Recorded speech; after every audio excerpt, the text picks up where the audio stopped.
রোদে দেওয়া ঝামেলা ছাড়া বানিয়ে নিন আমসত্ত্ব মাত্র 10 মিনিটে। নমস্কার বন্ধুরা, নতুন রান্নাঘর থেকে সবাইকে স্বাগত। এখানে নিয়েছি 3টে আমগুলো ভালো করে ধুয়ে পরিষ্কার করে নিয়েছি। এখন দেখুন আমের যে খোসাগুলো আছে সেই খোসাগুলোকে ছাড়িয়ে তারপরে আমগুলোকে টুকরো টুকরো করে কেটে নিয়েছি। এখন এই আমগুলোকে আমি একটা পেস্ট করে নেব। তো এখানে একটা জার নিয়েছি, এই জারে আমগুলোকে সবগুলো দিয়ে দেব। তো আমগুলো কিন্তু একটা ছোটো জারে করলে কিন্তু মানে পেস্টটা খুব সুন্দর হয়, খুব স্মুথভাবে কিন্তু পেস্টটা তৈরি হবে। তো সবগুলো আম এই জারে নিয়ে নিয়েছি। এখন আমগুলোকে একটা পেস্ট করে নেব। তো দেখুন একদম স্মুথভাবে কিন্তু পেস্টটাকে করে নিয়েছি। এখন এই আমের পেস্টটাকে একটু চেলে নেব, তাহলে মানে যদি কোনো গুটলিয়া থাকে, দলা পাকিয়ে থাকে, তাহলে কিন্তু এগুলো মানে ছাঁকুনির উপরে থেকে যাবে। আর আমের যে আমসত্ত্বটা ওটা কিন্তু খুব সুন্দর হবে, স্মুথ হবে, খুব মানে কোনো দানা দানা ভাব থাকবে না। তো দেখুন এখানে একটা ছাঁকুনি নিয়েছি, এই ছাঁকুনিতে পুরো আমটাকে আমি দিয়ে দিচ্ছি। তো পুরো আমটাকেই আমের পেস্টটাকেই দিয়ে দিলাম। এখন এই আমটাকে ভালো করে একটু চেলে নেব। তো এইভাবে চামচ দিয়ে ভালো করে ওটাকে নাড়তে থাকবো, তাহলে দেখবেন আমের যে পাল্পটা আছে ওটা বেরিয়ে যাবে। আর যে ছিবড়াগুলো আছে সেই ছিবড়াগুলো কিন্তু উপরে থেকে যাবে। তো এইভাবে কিন্তু একটু অবশ্যই চেলে নেবেন, তাহলে কিন্তু আমসত্ত্বটা খুব সুন্দর হবে। তো এরকমভাবে কিছুক্ষণ ভালো করে আমটাকে দেখুন চেলে নিয়েছি। তো আমটা কিন্তু চালা হয়ে গেছে আর সামান্য একটু কিন্তু ছিবড়া বেরিয়েছে। এইভাবে একটু চেলে নিলে মানে আমের আঁশগুলো খুব সুন্দরভাবে কিন্তু বেরিয়ে আসে। পুরো আমটাই চালা হয়ে গেছে, দেখুন সামান্য একটু ছিবড়া বেরিয়েছে, ওটাকে ফেলে দেব। তো এরকমভাবে একটু চেলে নিলে কিন্তু খুব ভালো হবে, আমসত্ত্বটা খুব সুন্দর হবে। তো এখন একটু চামচ দিয়ে ওটাকে মিশিয়ে নিচ্ছি। দেখুন একদম স্মুথ হয়ে গেছে, কোনো রকম কিন্তু আর দানা দানাও নেই। তো আমটা তো এমনিতেই খুব মিষ্টি, তারপরে আরও সামান্য একটু মিষ্টি করার জন্য এখানে নিয়েছি একটা গুড়ের কিউব। এই গুড়ের কিউবটাকে আমি এখন এরকমভাবে একটু কুড়িয়ে নেব, তাহলে মানে আমসত্ত্বটা খুব সুন্দর হবে, আরও সামান্য একটু মিষ্টি হবে। আর যদি বেশি মিষ্টি থাকে আমগুলো, তাহলে কিন্তু মানে একটু মিষ্টি না দেওয়াই ভালো। তো আমি কম করেই দিচ্ছি, সামান্য একটু কিন্তু গুড়টাকে কুড়িয়ে নিচ্ছি।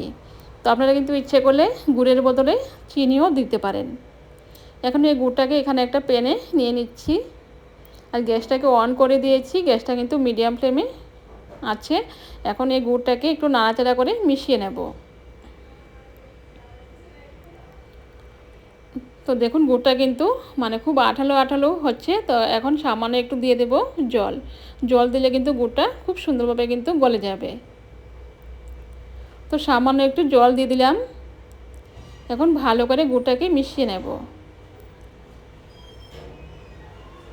তো গুড়টা খুব সুন্দরভাবে কিন্তু গলে গেছে। এখন যে আমের যে পাল্পটা আছে, আমের পেস্টটা, ওটাকে দিয়ে দেব।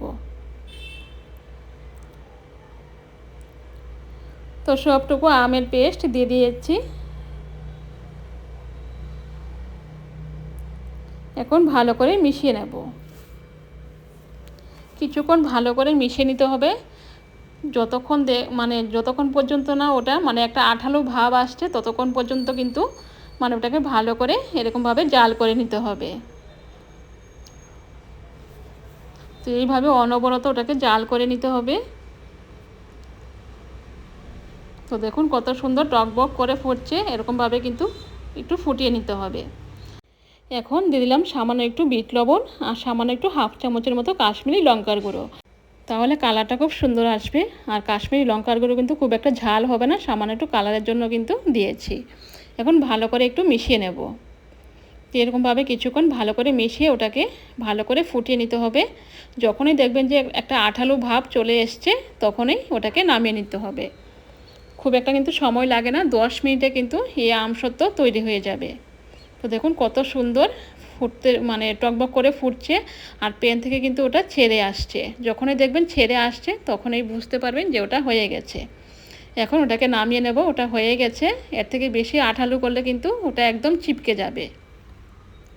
এখন এখানে একটা নিয়েছি প্লেট, এই প্লেটে সামান্য একটু তেল দিয়ে একটু তেলটাকে ব্রাশ করে নিচ্ছি, তাহলে কিন্তু যখন ওটা মানে ঠান্ডা হয়ে যাবে খুব সুন্দরভাবে কিন্তু উঠে আসবে।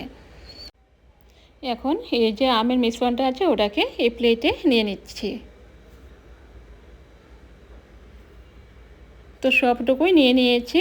এখন এই আমটাকে একটু মানে চারদিকে একটু ছড়িয়ে দেব। তো এরকমভাবে কিছুক্ষণ ওটাকে এরকমভাবে একটু ঝাঁকিয়ে নেব, তাহলে দেখবেন খুব সুন্দরভাবে কিন্তু চারদিকে ওটা সুন্দরভাবে একদম সেট হয়ে যাবে। এখন 10 মিনিট ওটাকে পাখার হাওয়াতে আমি রেখে দেবো। 10 মিনিট পরে দেখাচ্ছি কেটে কতটা সুন্দর হয়েছে। দেখুন 10 মিনিট পরে কিন্তু পাখার হাওয়া থেকে নিয়ে এসেছি, এখন কেটে দেখাচ্ছি। তো এরকমভাবে আস্তে আস্তে করে একটা চাকু দিয়ে কেটে তারপরে দেখাচ্ছি। 10 মিনিটে কিন্তু এই আমসত্ত্ব তৈরি হয়ে যায়। এইভাবে বানিয়ে কিন্তু আপনারা কোনো একটা এয়ারটাইট কন্টেনারে ভরে কিন্তু ফ্রিজে রেখে কিন্তু অনেক দিন ধরে কিন্তু খেতে পারবেন। তো দেখুন প্রথমে লম্বা করে কেটে নিয়ে এসেছি, তারপরে আবার এরকমভাবে একটু কেটে নিচ্ছি।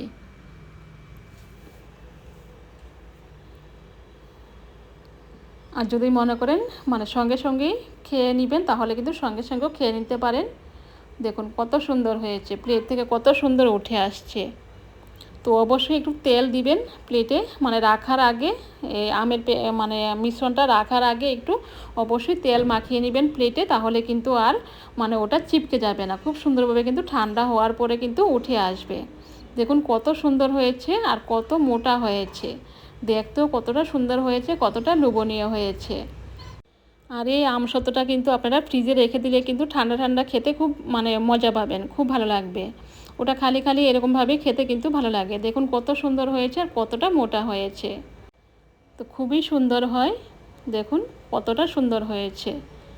তো হাত দিয়ে কিন্তু নাড়িয়েও দেখিয়ে দিলাম, একদম কিন্তু ভেঙেও যাচ্ছে না, খুবই সুন্দর হয়। তো যদি পাকটা খুব সুন্দর হয়, জালটা ঠিকভাবে করে নিতে পারেন, তাহলে কিন্তু আমসত্ত্ব কিন্তু 10 মিনিটে আপনারা তৈরি করে নিতে পারবেন। খুব একটা সময় লাগে না, ঝটপট কিন্তু হয়ে যায়। আর বাচ্চারা তো এই আমসত্ত্ব খুব আনন্দের সাথে খেয়ে নেবে, খুবই সুন্দর হয়।